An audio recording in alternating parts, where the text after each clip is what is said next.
interessante, né?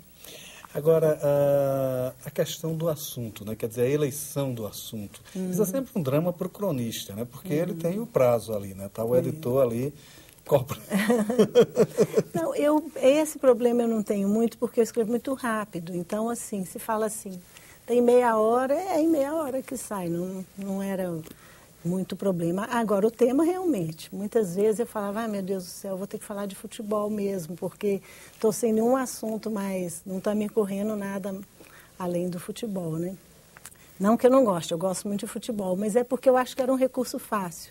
Agora, muitas vezes o futebol foi mesmo o tema, tem várias aqui que falam também, porque o futebol é um assunto que todo mundo discute, todo mundo conversa, né? Então, você acaba sempre tendo um gancho para uma crônica, né? Agora, o Rubem Braga foi assim, campeão em escrever sobre nada, né? Era falta de assunto. Tem uma dele que ele começa falando sobre a primavera e a gente percebe que ele está ali enrolando para tentar.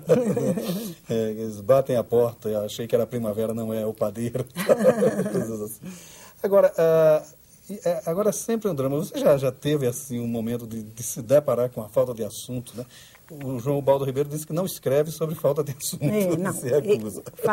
Fazer essa crônica. Hoje eu não tenho assunto, então, não, nunca fiz, não.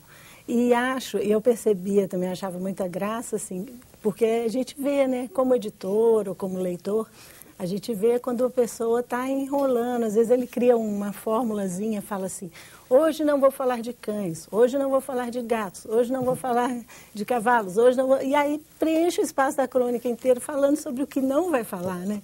Aí eu nunca quis brincar disso, não, porque eu acho que é uma sacanagem com o leitor. Ele, né, o espaço ali de jornal é um espaço caro, e não só caro no sentido financeiro, mas caro ao leitor. Ele vai ali procurando ler alguma coisa que diga alguma coisa a ele. E eu acho que sempre tentei fazer isso, né, dizer alguma coisa. Quer dizer, na verdade, um exercício de troca também com o leitor, Sim. né? Essa questão do respeito ao leitor. Sim, porque a crônica de jornal, quer dizer, tudo que a gente escreve, eu como escritora, eu sempre penso em alguém que vai ler. Eu não escrevo para mim, eu escrevo para ser lida. Eu não quero ser uma campeã de engavetamento de lindos escritos. Eu gosto que as pessoas leiam, eu gosto de compartilhar. E essa experiência vem do jornal, porque antes de eu escrever livros, antes de eu escrever crônicas, eu escrevia matérias de jornal e tinha sempre essa preocupação de que vou ser lida, quero ser entendida, quero ser fiel, né? Como entrevistadora, como repórter, a minha preocupação era ser fiel ao que eu tinha visto ou ao que me tinha sido dito pelo meu entrevistado, né? Então, essa fidelidade aos fatos, essa fidelidade às fontes, tendo como meta sempre o leitor. O leitor é o objetivo, é para ele que a gente faz. Então, na crônica também, isso sempre me pautou, né? É interessante isso. Você tem livros de ficção publicados, né? Livros de memória, a crônica.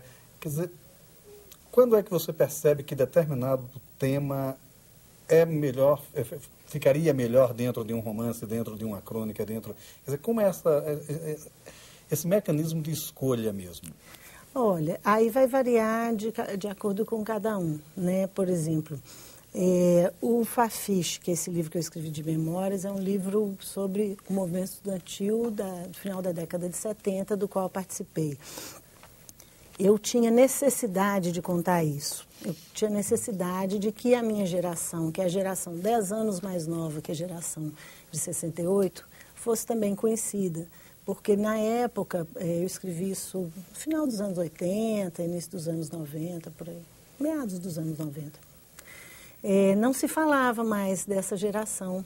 E a gente teve, na minha opinião, a gente teve um papel importante também no final da ditadura, a retomada dos movimentos sociais e tal. Aí eu via meus sobrinhos, eu via as pessoas, não tenho filhos, eu tenho sobrinhos, eu via a geração mais nova, não ter ideia do que tinha se passado. Eu falava, eu preciso contar essa história. Então, eu podia ter tentado ficcionalizar isso, né? Contar alguma aventura de jovens idealistas, mas eu falei, não, a nossa história em si já tem casos engraçados, casos curiosos e quase heróicos suficientes para dar um bom relato. Então, essa eleição foi fácil.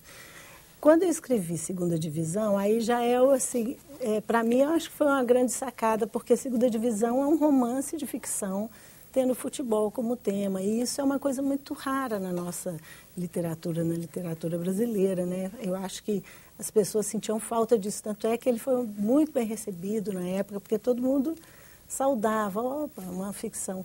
E aí, assim, realmente ele não caberia, senão num romance, porque ele trata das 24 horas que antecedem uma decisão de um torneio de segunda divisão.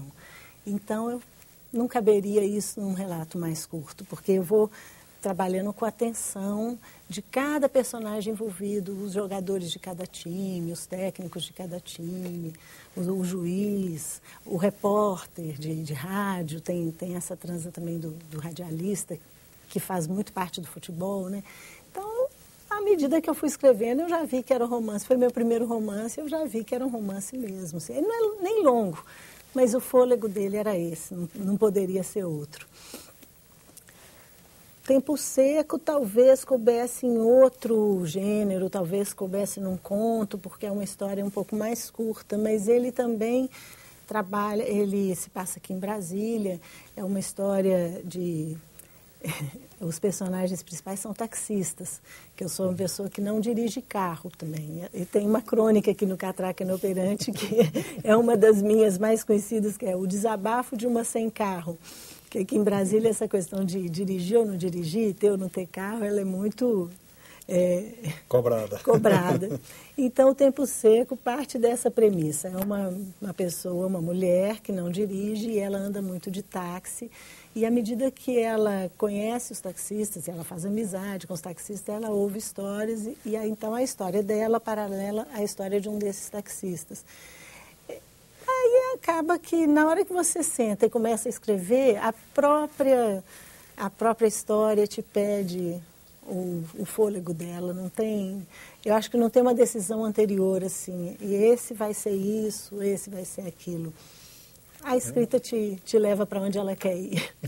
E essa história do futebol, de falar de futebol, é interessante, porque um conterrâneo seu, que é um grande escritor, o Roberto Drummond, era também um grande cronista de futebol. Sim, era meu amigo também.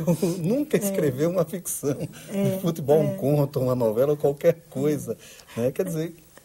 Como é? Por que esse medo dos escritores? Eu não sei. Me perguntaram isso na época que eu lancei Segunda Divisão. Eu falava, gente, eu não sei. Porque como foi meu primeiro romance, porque eu gosto muito de futebol e assisto tanto que eu ficava assistindo jogos de Segunda Divisão lá em casa. E aí um dia vendo um jogo desse, me emocionando muito com aquilo, embora não fosse meu time que estivesse jogando nem nada, eu falei, gente, eu posso escrever, eu devo escrever sobre isso, porque essa emoção eu conheço muito. Como torcedora, como uma pessoa que acompanha. Mas quando eu lancei, você falou no Roberto Drummond, eu lembrei que quando eu lancei, Roberto já tinha morrido. Quando eu escrevi, o Roberto já tinha morrido. E a gente era muito amigo, e eu lamentei demais. Eu pensei assim, queria tanto que o Roberto Drummond tivesse lido, porque ele era meu amigo, ele me dava muita força. E eu, durante uma época, editei também... crônicas dele no jornal, mas na área da cultura, né? Porque ele fazia as crônicas de futebol e fazia as crônicas também na cultura. E aí não deu tempo, quer dizer, quando eu escrevi ele já tinha ido.